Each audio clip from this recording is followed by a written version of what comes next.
இந்த மாதிரி நிகழ்ச்சி இதுக்கு முன்னாடி நிறைய நடந்திருக்குது. ஆனால் இதுதான் ஃபர்ஸ்ட் டைம்.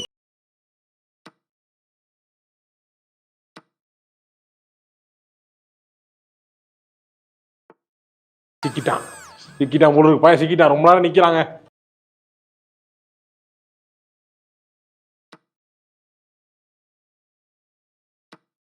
இன்னைக்கு ஒரு புட்டி. ரெண்டு பேரை வச்சு காப்பாத்த முடியாதுங்க. யாரு? ரெண்டு பேர் தான் மேடம். ரெண்டு பேர் கிடையாதுங்க. யாரோ ஒருத்தரோட தான். ரெண்டு பேர் தான் மேடம். ரெண்டு பேரோட வாழ முடியாது. போனாலும் சரி ரெண்டு பேர்.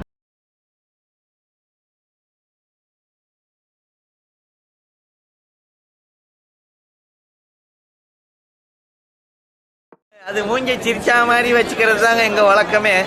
ஏன்னா இந்த சம்பவம் நடந்த பிறகு நாம சிரிக்கிறதுக்கு இருப்போமா இருக்க மாட்டோமான்னு யாருக்கும் தெரியாது. முன்னாடியே சிரிச்சு வச்சிருவோமே, அவ்வளவுதான். வாங்க போவோம். இதெல்லாம் சிரிச்சுக்கணும். அதை ரொம்ப தனியா உட்கார்ந்து ரொம்ப ஆழ்ந்து சிந்திச்சுட்டு குழப்பிக்கிட்டு இருக்கக்கூடாது. அப்படி சொல்லும் போது சிரிச்சுக்கிற வேண்டியதான்.